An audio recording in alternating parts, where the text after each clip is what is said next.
Good afternoon. Welcome back to another episode of Dojo Live. I'm Tulio Siragusa, broadcasting from Southern California. Today is Wednesday, March 31st, 2021. It's the last day of March. Tomorrow's April Fool's Day. Let's see what we can come up with, right? So I want to welcome my Right. co-host, Carlos Ponce from Cuernavaca, Mexico, and we have our guest, Sam Brenner with BoxCast, who is broadcasting from Cleveland, Ohio. Did I get that right? Cleveland? Yes, absolutely. Awesome. Love the mic. It's awesome. All right. So, so what are we talking about today? Today we're talking about something that I think is very compelling. We're talking about how a company's purpose can impact users, viewers, and employees. So this should be an interesting conversation. We're looking forward to it. But before we do, let's get to know you a little bit, Sam. Please introduce yourself to the audience, and then we'll talk about what BoxCast does. But Sam, please tell us a little bit about you. Great. Hi, guys. Hi, everybody. My name is Sam. I would say, what about me? First and foremost, I'm a father. I'm a very proud father of a 20-month-old daughter who you might actually hear at some point during the interview. So I should probably set that up. Nice. I'm a husband to my wife, Alex, of almost 5 years here. And then during the day, the work title is Chief Operating Officer at BoxCast, which we'll get into a little later. But essentially, a live streaming company headquartered, based here in Cleveland, Ohio, and we'll talk much about that. I was born and raised in Buffalo, New York. Came to Cleveland for college and never left. All right. Well, being a girl dad, nothing better than that. Nothing better than a girl dad. I get it. Yeah. All right. Tell us about BoxCast. What does the company do? What started it? What's your mission? Tell us a little bit about that.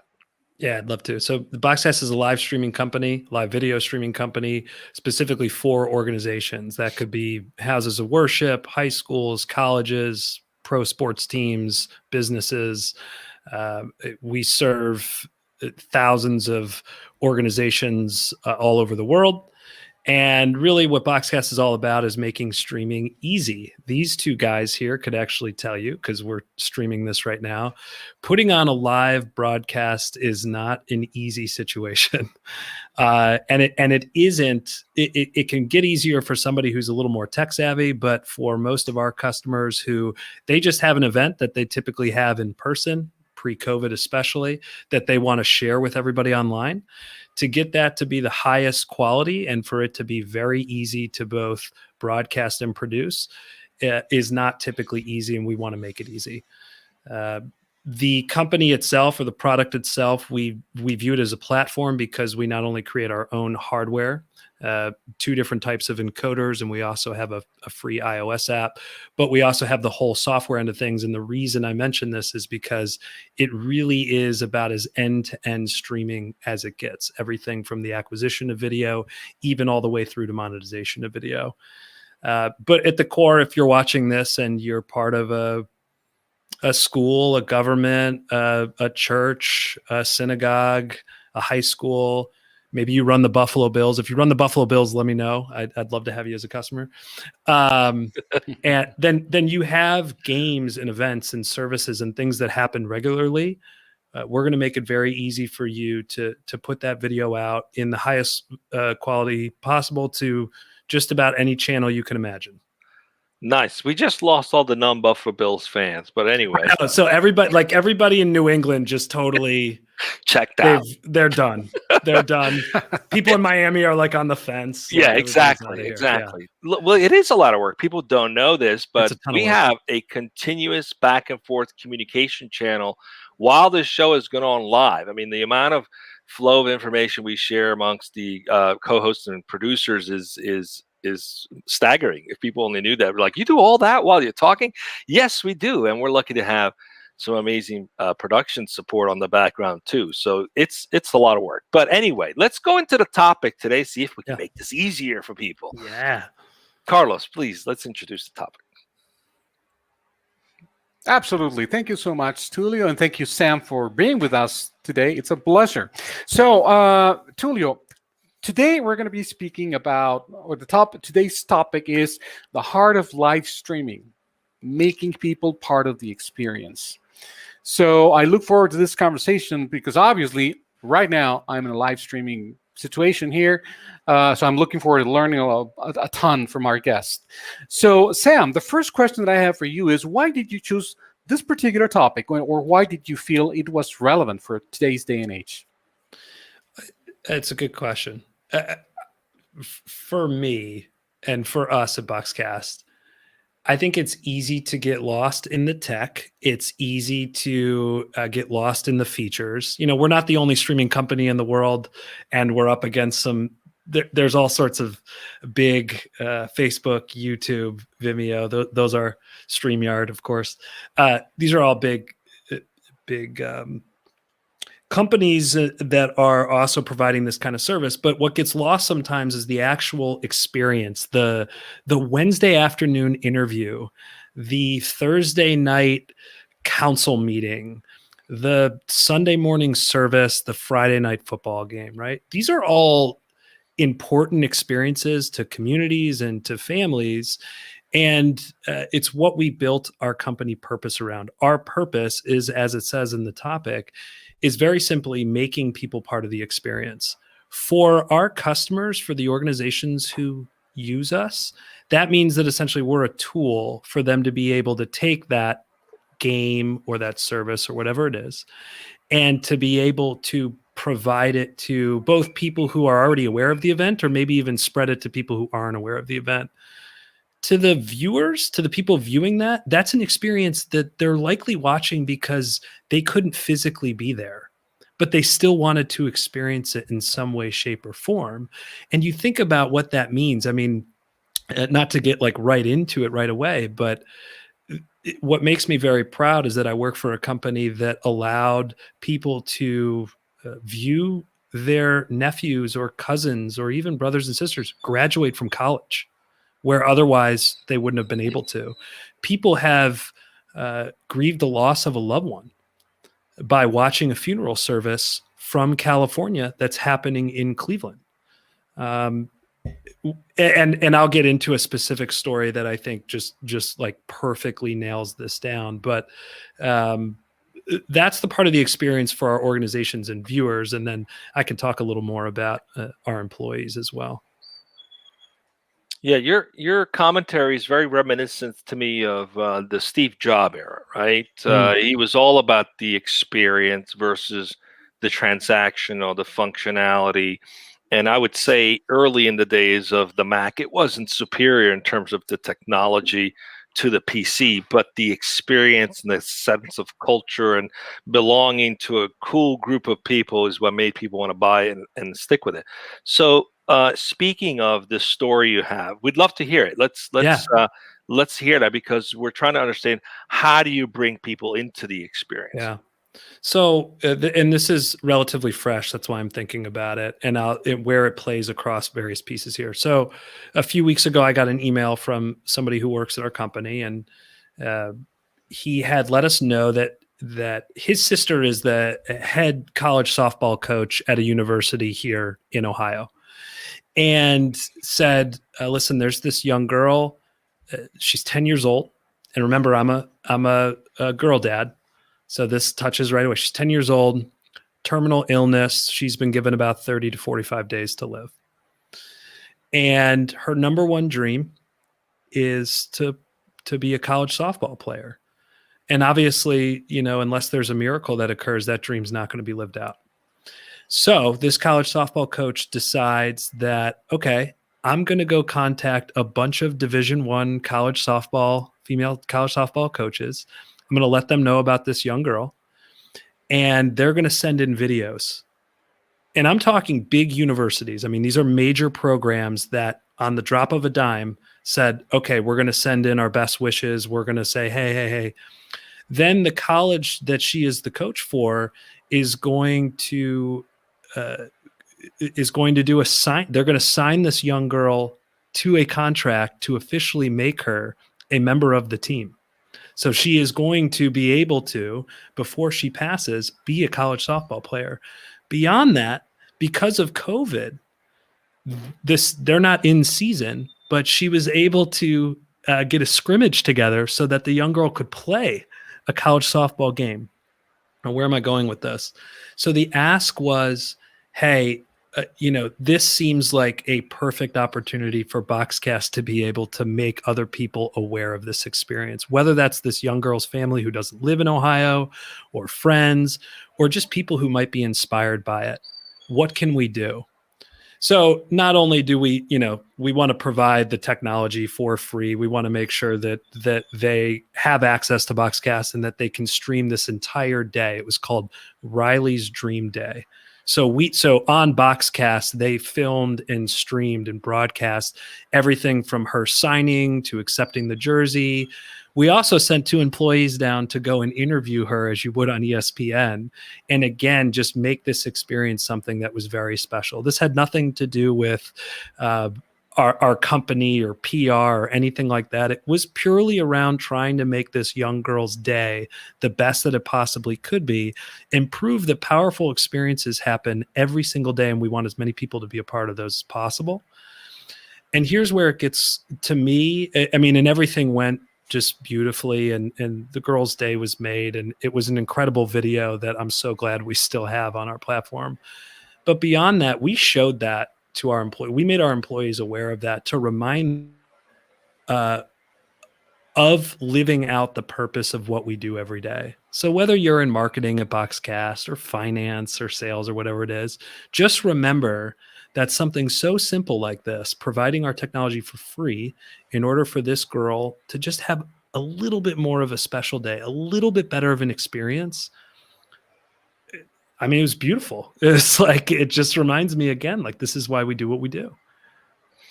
So curious to understand a little bit more, right? I always ask this question, how do you make money? Because that usually describes the business model, a little bit, right? Yeah. That's a big question. So if you're giving it away for free, is it always for free? How do you actually, how do you keep the lights on? How does that work? Yeah. So in this situation, it had to be free, but what we were going off of was we offer a 14-day free trial for anybody. So anybody right now could sign up. They could use every feature available to them, and typically they're doing that either through, if they have an iOS device, they're doing it their video sources through our Broadcaster app or an RTMP source, so that they can get up and streaming. They're not paying a thing. We don't take credit card information. We want people to experience the product, to try it, hopefully love it, and then monetize later. But to answer the question even more specifically, the way we make money, 2 ways. We sell our hardware. So we have 2 levels of hardware encoders. One is on the low end, the very low cost. The other is very high end, but it's HEVC, 4K. I mean, it's I guess like the Tesla of encoders, or if that makes sense. But really the business model comes down to these streaming plans. We have 4 different streaming plans that bring us annual recurring revenue, and people choose those plans based on what features they're looking for, maybe where they are in their broadcasting journey.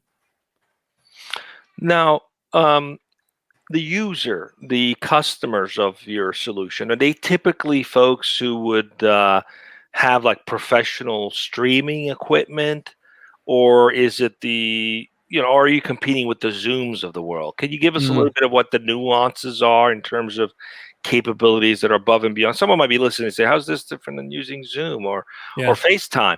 Can you elaborate a little bit on that? Yeah, let me answer it 2 ways. So the first way is specifically the types of users that we get in. It runs the gamut, and we've had to build the product so that it can apply to both. So there are plenty of people that came to BoxCast that had either already used multiple streaming services before. They're probably like an advanced user. They might have a high-end digital camera. They might have multiple switchers. Those are the types of users that we want to say, great, you can use BoxCast, plug it into your existing workflow, see how easy it is, and see how powerful it is, right? You'll like us for this reason, this reason, this reason, this reason. Then there's also a large amount of users who come to us and they say, I just bought this like Canon Vixia. Like, I've got this sort of low-end camera, or I have my iPhone or my iPad. Like, can I just go to my son's soccer game and go film that? And we say, yes. Right. And even so, we would also suggest that if you're just getting started, just get started. Don't go and buy an enormous amount of equipment and feel pressured necessarily. Let's just focus on getting your video out in high quality and getting it to where people can see it. Eventually you'll want to advance. You'll want to say, okay, maybe I want to add a second camera. Okay, maybe I want to add a switcher so that I can easily switch between multiple feeds. Maybe I want to get and you go on and on from a gear and equipment perspective. So that's the first piece. The second piece was your question around like, well, how are you different than Zoom?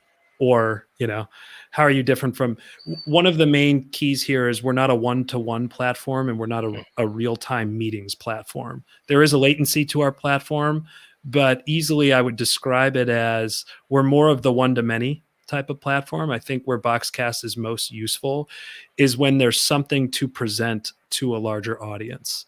And that could be a CEO's town hall. It could be a sports game. It could be a service, all the things I mentioned previously. But right now we don't have a real-time solution.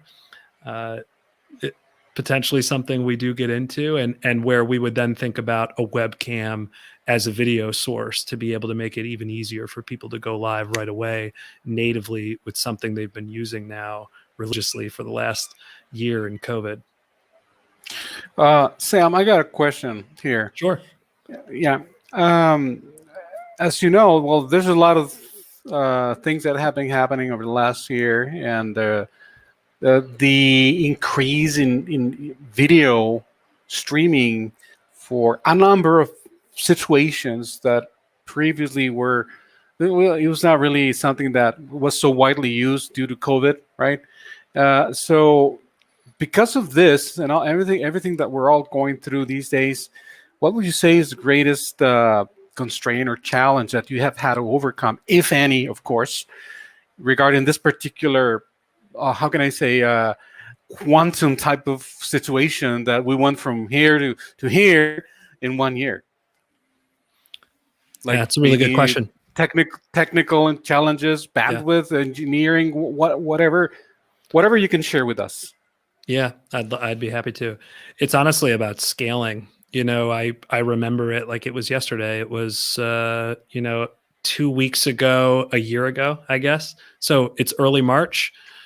I, like many people in the country, started to find out about a pandemic and even a pending lockdown. I made the decision that we were going to close our office, and that it was sort of like we're going to close our office right now. Luckily, and I mean luckily, our company had adopted tools like Slack and Zoom for meetings well before the pandemic. So overnight, we were able to transition. But what I was not expecting necessarily was about a few days later, we were inundated.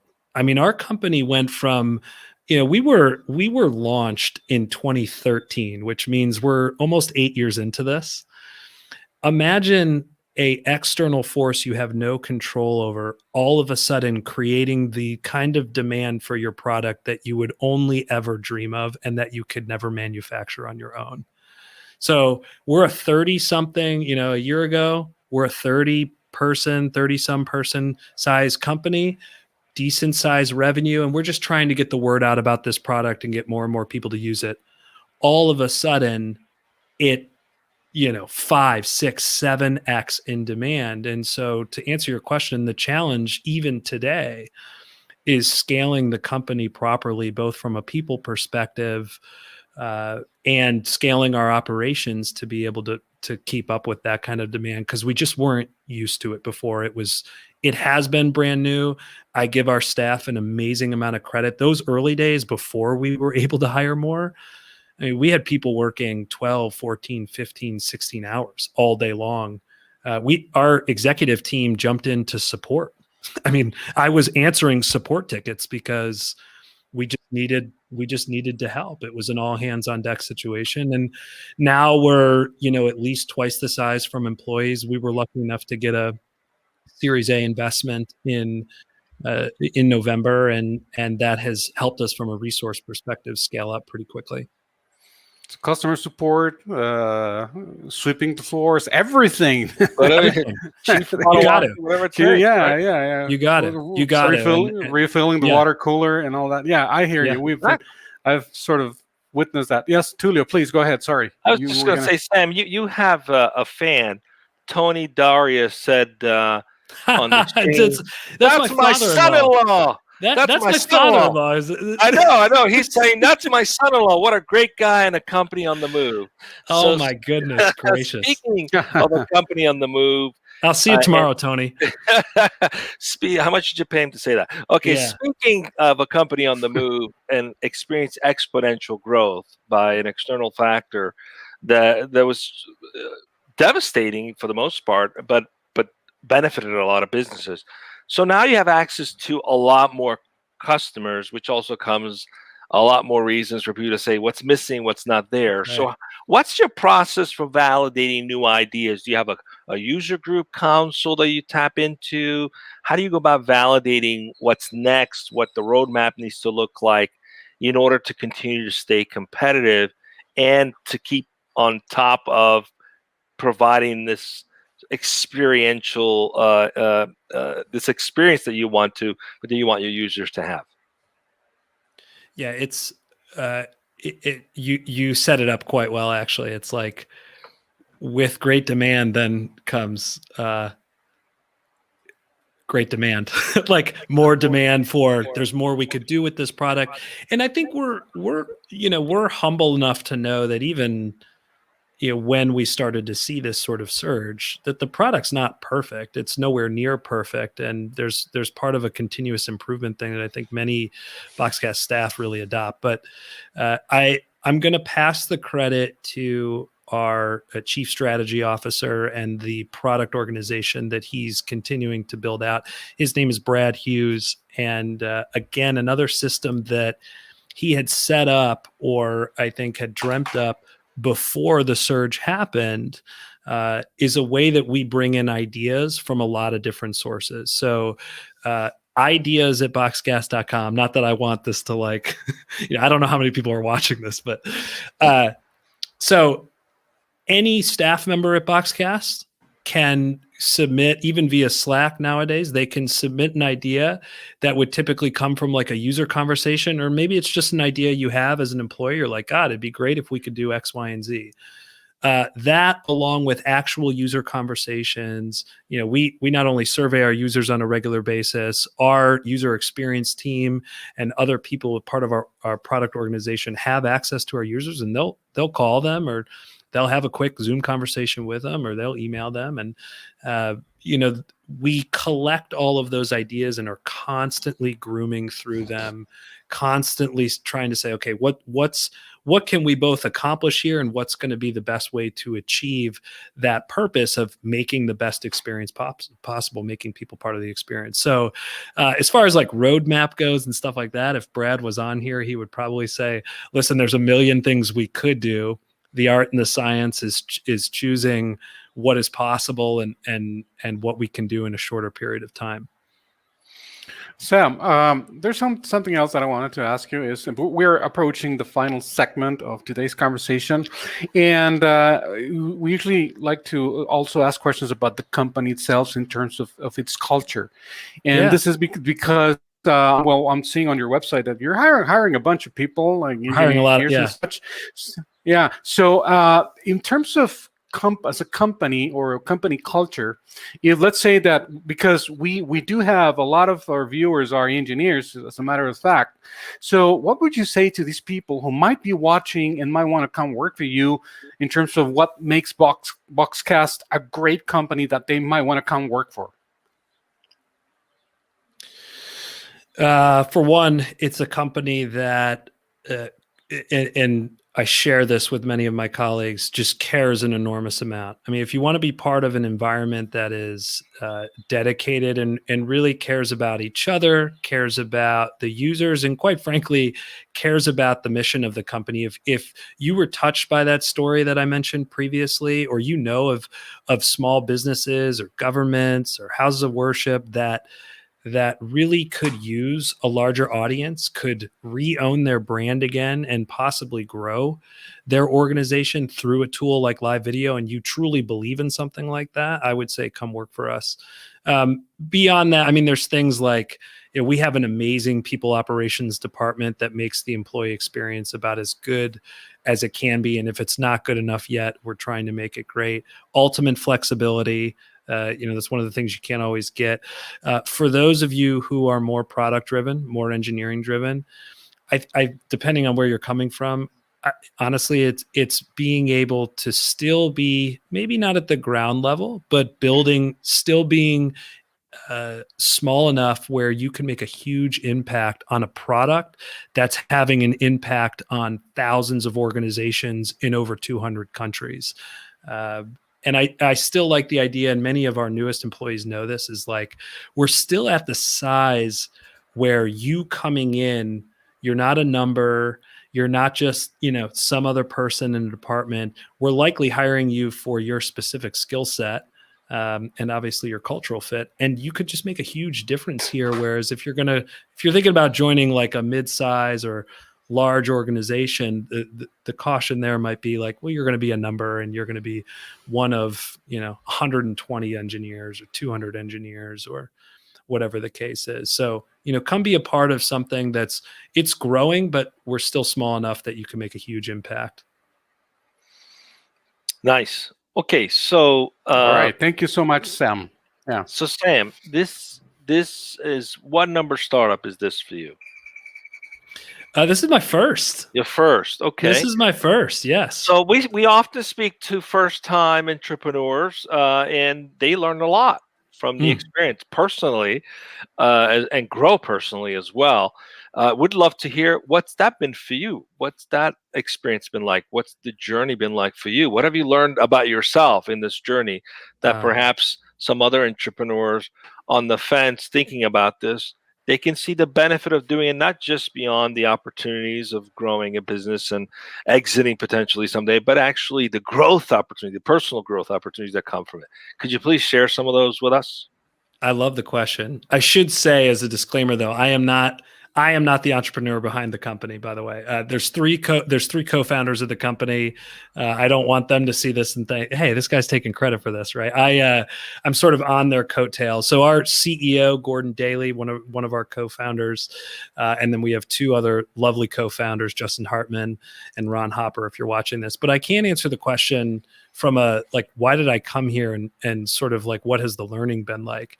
Yeah, I've only worked in small businesses, but in 2015, when I became aware of BoxCast and I sat down with a couple of our investors to sort of talk through the company and what the opportunity was, it was at a perfect time in my life. At that time, this is my mid to late 20s. And the choice there for me, at least, was like, there's an enormous amount about business in general, and especially rapidly growing or scaling a company that I just didn't know. What is the best way to learn that? If I went to a very large company, there's a ton that I would learn. I'd probably start at a different level. I was the 12th employee at BoxCast, and I was almost immediately given the kind of access to things like board meetings, investor relations, hiring, managing, operations of the company. I started in marketing, but very quickly had become